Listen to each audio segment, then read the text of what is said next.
हा पिझ्झा बघून असं कोणीही म्हणू शकत नाही की मी हा विकत आणलेला नाही, तर घरातच कढईमध्ये बनवलेला आहे. हॅलो फ्रेंड्स, मी आहे वैशाली आणि स्वागत आहे तुमचं मराठी मेजवानी विथ वैशालीमध्ये. हा पिझ्झा तेवढा दिसायला छान दिसत आहे, तेवढाच चवीलाही छान झालेला, एकदम मार्केटसारखी टेस्ट अशी आलेली. बरेच असे लोक असतात ज्यांना बाहेर जाऊन खायची इच्छा होत नाही, खूप हायजीन कॉन्शियस असतात. त्या लोकांसाठी अगदी 15 ते 20 मिनिटमध्ये तयार होणारी ही रेसिपी आहे. ज्यांना बाहेर जायचा कंटाळा येतो किंवा जे हायजीन कॉन्शियस असतात ते घरातच 15 ते 20 मिनिटांमध्ये हा पिझ्झा बनवून खाऊ शकतात. हा पिझ्झा मी विदाऊट ओव्हन बनवलेला आहे, कढईमध्ये बनवला आहे. तो कसा बनवला हेच मी तुम्हाला आज दाखवते. चला तर मग रेसिपीला सुरुवात करूया. इकडे मी एक टोमॅटो, एक कांदा आणि एक शिमला मिरची घेतली आहे.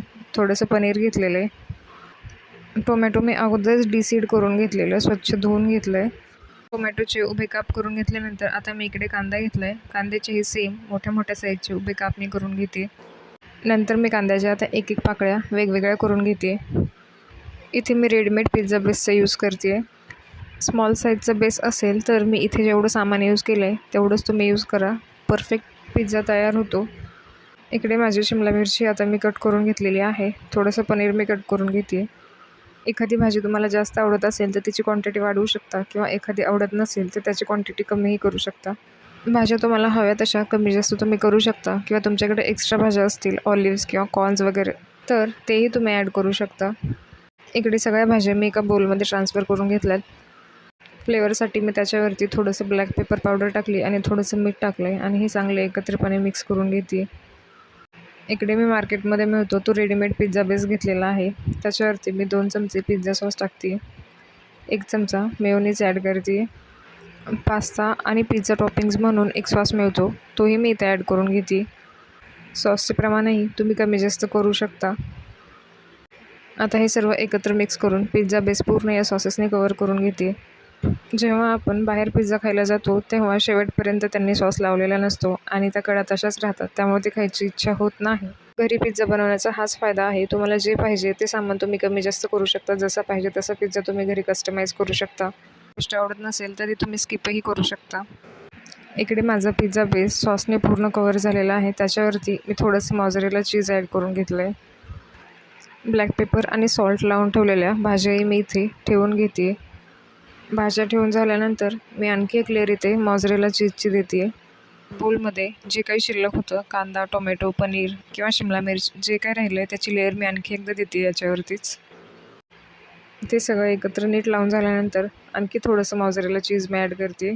चीज शिवाय पिझ्झा छान लागत नाही, त्यामुळे चीजचे प्रमाण तुम्ही थोडेसे जास्तच ठेवा. वरून थोडंसं ऑरिगॅनो आणि चिली फ्लेक्स टाकून मी याला गार्निश करून घेते. सोबतच टेस्टही याच्यामुळेच येते.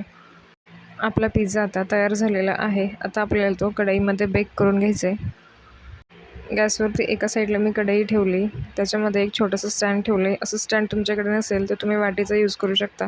वाटी तुम्ही उलटी करून ठेवा. 5 ते 6 मिनिट कढईला मी प्रीहीट करून घेतलं आहे. प्रीहीट करून झाल्यानंतर आपली जी पिझ्झाची तयार प्लेट होती ते मी याच्यामध्ये ठेवून घेते. लो टू मीडियम फ्लेमवरती आपण पिझ्झा जवळजवळ 15 ते 20 मिनिट बेक करून घेणार आहोत. म्हणजे 15 ते 20 मिनिटांमध्ये आपल्या भाज्या पण चांगल्या सॉफ्ट होतील, आपलं चीजही चांगलं मेल्ट होईल. या कढईचा जेवढा कढई म्हणून यूज झाला नसेल तेवढा मी याला ॲज अ ओव्हन यूज केलं आहे. याच्यामध्ये आपण पिझ्झा, केक्स किंवा कुकीज किंवा आणखी कुठल्या बेकिंगच्या गोष्टी असतील तर त्याही करू शकतो. तुमच्याकडे पण एखादी हेवी बॉटमची कढई असेल तर तुम्हीही ॲज अ ओव्हन म्हणून ती यूज करू शकता. तुम्ही बघू शकता आपलं चीज आता मेल्ट होतं आहे. 15 ते 20 मिनिटानंतर आपलं चीज आता पूर्णपणे मेल्ट झालेलं आहे. आता मी ही प्लेट बाहेर काढून घेते. आपला पिझ्झा आता तयार आहे. वरतून आणखी थोडंसं चिली फ्लेक्स आणि ऑरिगॅनो टाकून मी याला गार्निश करून घेते. तुम्ही बघू शकता पिझ्झाचा कलर आणि टेक्स्चर किती छान दिसत आहे. आपलं चीजही चांगल्या प्रकारे मेल्ट झालेलं आहे. ही रेसिपी तुम्ही एकदा नक्की ट्राय करून बघा. इथपर्यंत व्हिडिओ बघितला आणि व्हिडिओ आवडला असेल तर व्हिडिओला लाईक, शेअर आणि चॅनलला सबस्क्राईब करायला विसरू नका. तुमचे काही सजेशन्स असतील तर तेही कमेंट बॉक्समध्ये नक्की सांगा. लवकरच भेटूया एका नवीन रेसिपीसोबत. पूर्ण व्हिडिओ बघितल्याबद्दल तुमचे खूप खूप